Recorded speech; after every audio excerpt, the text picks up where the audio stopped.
Hello, Mike Cattermole here about the races and Channel 4 Racing. Looking ahead to Day 4 of Royal Ascot for Stan James.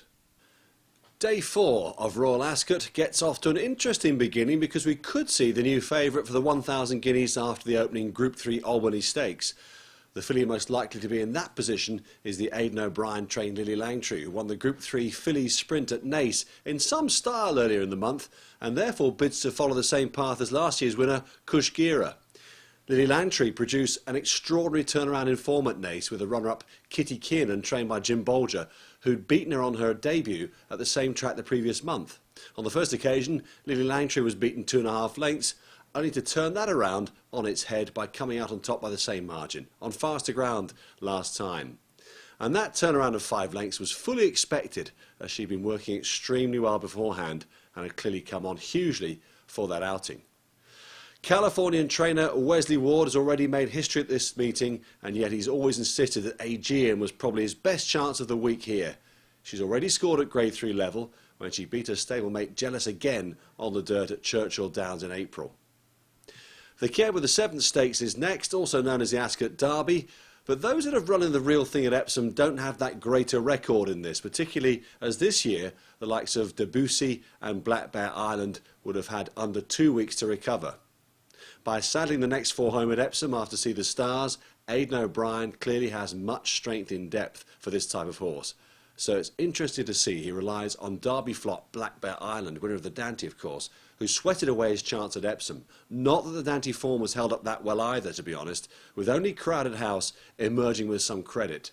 Southeaster missed the Derby because he was coughing, but at least the form of his narrow D-Stakes win has been tested since, with a close third Drumbeats being well held in both the Irish 2,000 guineas and French Derby, although the 4th Deposer has run 2 decent races since. By that reckoning, Southeaster though needs to improve a little to figure here, although that's not out of the question. Of those less exposed, Aqual is an interesting and progressive colt.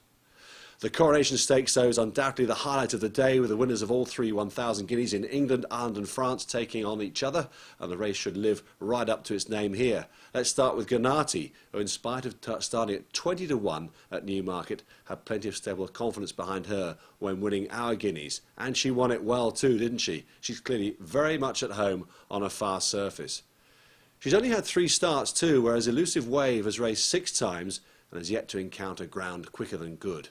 Her stablemate Tamazert was well beaten into second by Stasolita in the French Oaks last Sunday, but that was still smart form. Of course, Tasolite was second to her in the French Guineas.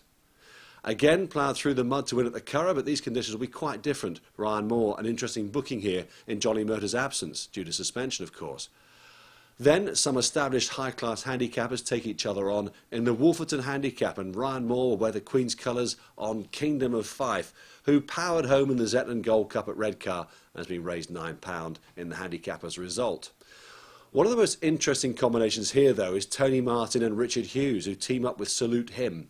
The 6-year-old, probably better known as a hurdler these days to be fair, fairly flew home to win on fast ground at Navan earlier in the month and will no doubt be produced very late by Hughesy. Pinpoint was 3rd in this last year and is weighted to run well again, although he doesn't win all that often, does he? Trainer Mark Johnston has won 4 of the last 10 renewals of the Queen's Vase, so it would be folly to ignore that stat. He's got Holberg and Sabotage in it this time. Hard to choose between those two. And finally, the Buckingham Palace Stakes is one of the newer races at the meeting. There are no real trends to report here. In fact, it's got a real pin stickers look to it. At least Swift Gift won over the course and distance when winning the Victoria Cup in May.